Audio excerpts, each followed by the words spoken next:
আসসালামু আলাইকুম। সামনে আসছে ইউএফএ চ্যাম্পিয়ন্স লিগ 2026। আমরা যেটা জানি, এবার যে দুটি দল ফাইনাল খেলতে যাচ্ছে, আর্সেনাল যারা এবার প্রিমিয়ার লিগ চ্যাম্পিয়ন হয়েছে, দীর্ঘদিন দর্শকদের অপেক্ষায় রেখে তারা এবার চ্যাম্পিয়ন হয়েছে, এটা একটা উল্লাসের বিষয়। তার সাথে ফাইনাল খেলবে পিএসজি যারা গতবার চ্যাম্পিয়ন, এবং আর্সেনালকে সেমিফাইনালে তারা পরাস্ত করেছিল শোচনীয়ভাবে। এখন আর্সেনালের নাম বললে আমরা যাদের চিনি, পারমার্টা সেকার, Samir Nasri, Robin van Persie, Thierry Henry, তাদের আমরা দেখে বড় হয়েছি। এখন আমি তরুণ প্রজন্ম, আমাদের তরুণ ইয়াংস্টার রাফি, যিনি একাধারের চক্রা স্পোর্টস টিমের সভাপতি, খেলেন বিভিন্ন স্কুল, কলেজ এবং সাংস্কৃতিক ক্লাবের সাথে জড়িত। তিনি এখন নতুন কিছু প্লেয়ারের নাম বলবেন আর্সেনাল এবং পিএসজি যারা ফাইনালে তাদের দাপট দেখাতে পারে। আপনি আর্সেনালের কিছু প্লেয়ারের নাম যদি বলেন। আকর্ষণীয় প্লেয়ারগুলোর মধ্যে হচ্ছে সেন্ট্রাল মিডফিল্ডার ডেকান রাইস, সেই ইংল্যান্ড ন্যাশনাল টিমের প্লেয়ার। এরপর হচ্ছে বুকায়ো সাকা, সে হচ্ছে একটা লেফট উইং, সেও ইংল্যান্ড টিমের। এরপর হচ্ছে মার্টিন ওদেগার্ড, এটা হচ্ছে নরওয়ের, তারা এবার ওয়ার্ল্ড কাপ খেলছে। এবং গেব্রিয়েল মার্টিনেলি, সে হচ্ছে ব্রাজিল ন্যাশনাল টিমের। আর এখানে তাদের গোলকিপার হচ্ছে ডেভিড রিয়া, যে এবার স্পেনের সম্ভবত ফার্স্ট গোলকিপার হিসেবে খেলতে পারে। পিএসজি কিছু প্লেয়ার আপনি যদি পিএসজি থেকে মার্ক করেন, তাদের বলবেন। এই যে দুটো রাষ্ট্রীয় টিম, প্রায় সেম টিম, তো এখানে তাদের আকর্ষণীয় প্লেয়ারদের মধ্যে উসমান দেমবেলে, গতবারের ব্যালন ডি অর উইনার।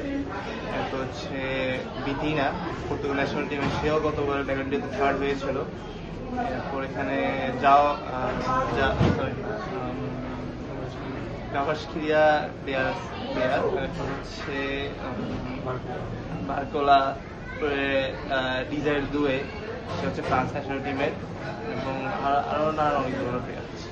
আচ্ছা, এখন আমরা প্লেয়ারদের নাম জানলাম। এখানে আমাদের সাথে আমাদের বিজ্ঞ দুজন সাবেক ফুটবলার, ওল্ড স্কুল এফসির সাবেক ফুটবলার এবং সিলভারস্টোন এফসির সাবেক ভাইস ক্যাপ্টেন সাবির আহমেদ আছেন, এবং আমাদের সিক্স অফেন্ডার্স টিমের ভাইস ক্যাপ্টেন নওশাদ আরিফিন পিয়াস আছেন। তারা দুজন কথা বলবেন পিএসজি এবং আর্সেনাল নিয়ে, কারা জিততে পারে। সাবির আহমেদ যেহেতু পিএসজির সমর্থক, আমি চাচ্ছি তিনি আগে কথা বলুন, যেহেতু তিনি চ্যাম্পিয়ন টিমে আছেন। সাবির আহমেদ, পিএসজি কেন জিততে পারে?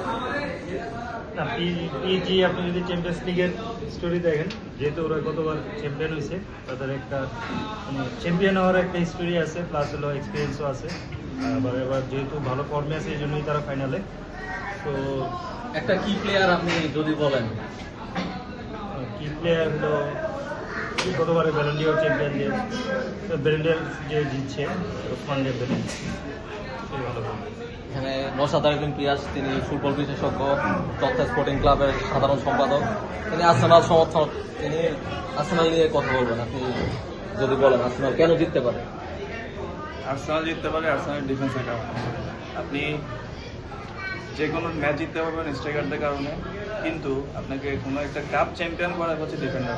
এক্ষেত্রে আমি অ্যাড করতে চাই, ক্রিকেটে একটা প্রবাদ আছে, আপনার ম্যাচ জিতাতে পারে batsman, but you have to win a tournament, then you have to go with bowlers.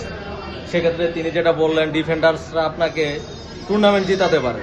সেখানে আর্সেনালের কোন কোন ডিফেন্ডার আপনি মনে করেন যে স্পটলাইটে আছে এবার ভালো করবে? আর্সেনালের ডিফেন্ডার, দুজন central defender, William Saliba, Gabriel, আর ওদের গোলকিপার হিসেবে আছে রায়া।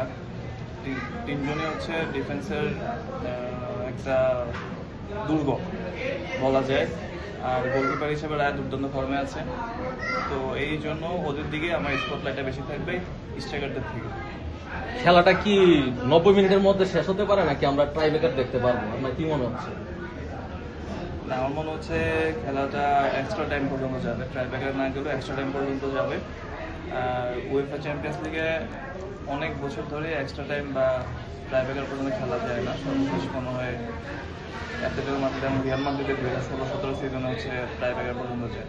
উয়েফা চ্যাম্পিয়ন্স লিগের যদি আমরা ইতিহাস বিবেচনা করি, তাহলে টাইব্রেকার না গেলেও এক্সট্রা টাইমে যেতে পারে। আপনার প্রেডিকশন? আমার প্রেডিকশন আর্সেনাল তাদের ডিফেন্সের কারণে জিতে যাবে 1-0। Sabir Ahmed, equivalent prediction? Prediction হলো পিএসজি 2, আর্সেনাল 1। সো আমরা আমাদের এক্সপার্টদের থেকে শুনলাম। আশা করি আপনাদের ভালো লেগেছে। আমাদের সাথেই থাকবেন। সবাইকে ধন্যবাদ।